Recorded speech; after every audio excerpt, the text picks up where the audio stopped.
We will take this as the last question from sisters to Brother Imran and end this session. So this will be the last question to Brother Imran from sisters. Assalamu alaikum. I'm doctor by profession. My question is, Krishna, Jesus and Guru Nanak to solve terrorism. Several great people like Gandhi, Nehru also tried solved terrorism. Then why are you stressing only on Prophet Muhammad sallallahu alaihi wasallam? Why can't we believe in all these great people and live in peace? Sister has asked the question that there are many people who solved terrorism like Sri Krishna, Guru Nanak, Jesus Christ and Muhammad sallallahu alaihi wasallam. She also included the name of Gandhi ji. So why am I taking the name of only Muhammad sallallahu alaihi wasallam?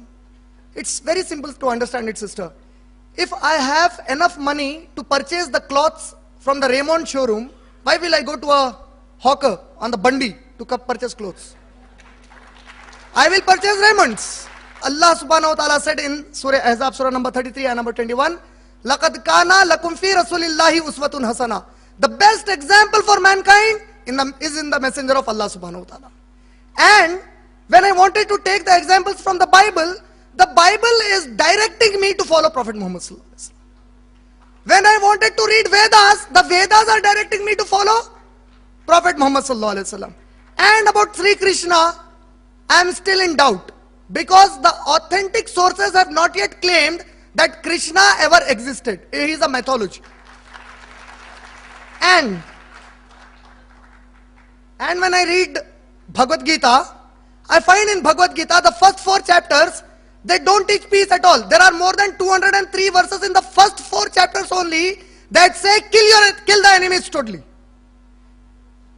Bhagavad Gita says in chapter number 2 verse number 31, there is no better engagement for you than to fight in the religious cause.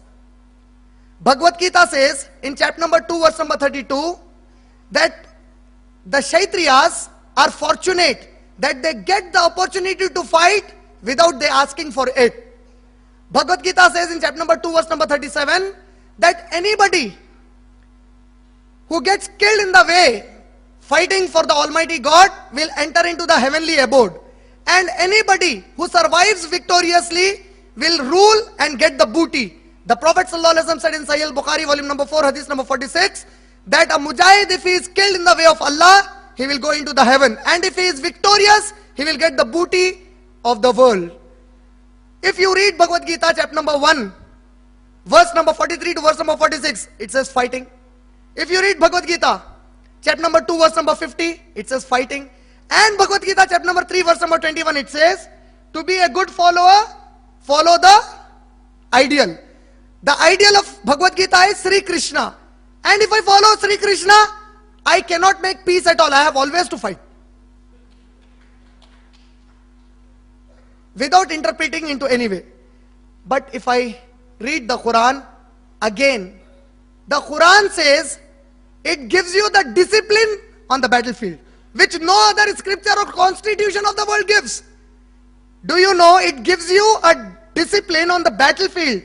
It says that on the battlefield, if you are fighting with your enemy and the enemy says, I want peace. It looks very easy, sounds very easy when you hear it like this.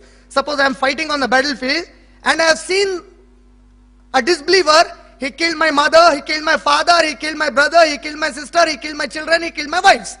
But suddenly, now I overtook him, overpowered him. Now he says, I want peace. The Quran said, give him peace. Quran said, no selfish reactions.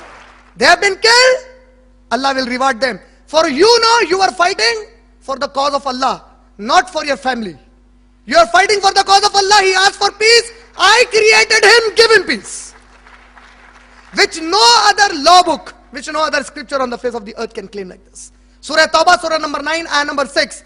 O Prophet, even on the battlefield, if your enemies, they want peace, take them to a place of protection and give them shelter and recite the book of God to them. Might be they will understand while they are fighting in ignorance. Condition in the Bible for peace, book of Deuteronomy, chapter number 20, verse number 10 to verse number 18. If you attack anybody, give them 2 options. Tell to them, either take peace or wage a war with us. Now what is the peace? You and your family should always remain our slaves throughout the life. If they say, okay, we will become your ghulam, give them peace. If they say no, kill all their men, kill all their children, kill all their women. Let the virgins remain for you to enjoy. Killing the women and children, the Bible says. The Prophet said, Sahih al-Bukhari, volume number 4, hadith number 257 and 258, do not injure the women and the children if you are fighting a war. The Prophet said in Sahih Muslim, volume number 3, hadith number 1741 and 1742, narrated by Aisha radhiyallahu ta'ala anha, the Prophet said, do not desire to fight a war. You don't wish that I will fight a war. But if you are on the battlefield, don't leave the battlefield then. The Prophet said, when you are fighting a war, waging a war, do not pull down the worshipping places of your enemies. Do not burn their agricultural fields. Do not pollute the water from which they drink or take water for their agriculture. Do not cut down the trees. Do not touch the women and the children. If you read Yajurva Veda, chapter number 13, verse number 12, it says, when you attack the enemies, burn them down. Burn them. Yajurva Veda, chapter number 13, verse number 13, destroy the enemies of God. That's not what the Quran says, but why do I follow Muhammad sallallahu alaihi wasallam? When I go for a comparative study, I do not find anyone better.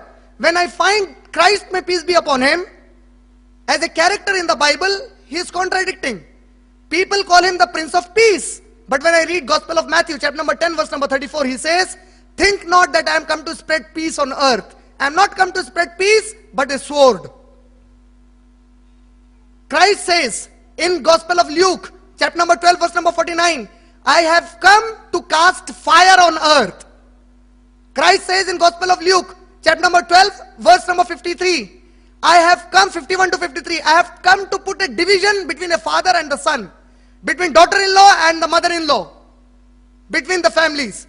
Christ says in Gospel of Luke, chapter number 19, verse number 27, if somebody doesn't accept me as the ruler over them, bring him in front of me and kill him.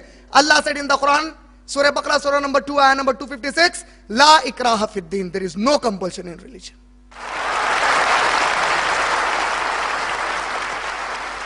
When I read any other scripture, if I read the Bible, what is the solution for the excessive women? What is the solution for interest economy? What is the solution for the rapist? What is the solution for the widows? What is the solution for the divorces?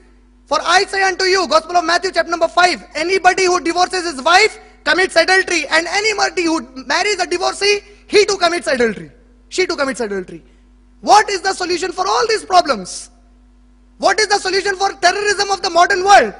The Bible says in Gospel of Matthew chapter number 5, if somebody slaps you on one cheek, give him the next. If somebody asks you for a coat, give him the shirt. And if I am not wearing a shirt and I am wearing only a shirt and a pant, what should I give them? If he asks for me the shirt, not logical. Allah said, equal justice should be done. If you forgive, better for you. Forgive them. The Prophet, he gave the best example. Christ was put on the cross. And on the cross he says, oh Father, forgive them, for they know not what they are doing. But when he was not on the cross, he said, I have come to spread, do not think I have come to spread peace but a sword. But what did Prophet Muhammad sallallahu alaihi wasallam do? When he captured Makkah, the Sahaba were happy. They were saying, Al-Yawma Yawmul Malhama. Today it is the day of making the flesh fly. We'll kill the people and throw their flesh in the air. The Prophet was listening to them.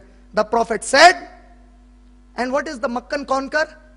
They forced him to migrate to Medina. They troubled him so much that he migrated to Medina. Now he is capturing back with full force. He can kill everybody. Christ on the cross can't do anything. He said, forgive. But Prophet Muhammad sallallahu alaihi wasallam can kill all his enemies. When he heard the Sahaba, Al-Yawma Yawmul Malhama, the Prophet replied, Al-Yawma Yawmul Marhama.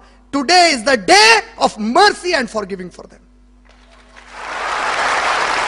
I said, this is the standard of forgiveness. Today if Bush says that I have done a mistake, Wallah, my Prophet said forgive him. we'll invite him to the house of Islam. We'll say, come to the house of peace. Today, if those who committed Gujarat riots, they say, yes, we have done a mistake, we'll forgive them. The intention of a Muslim is not to kill the non-Muslim. Our intention is to make them realize that in the hereafter, the only way for you is La ilaha illallah Muhammadur Rasulullah. Wa akhiru dawana alhamdulillahi rabbil alamin. Assalamu alaikum wa rahmatullahi wa barakatuh.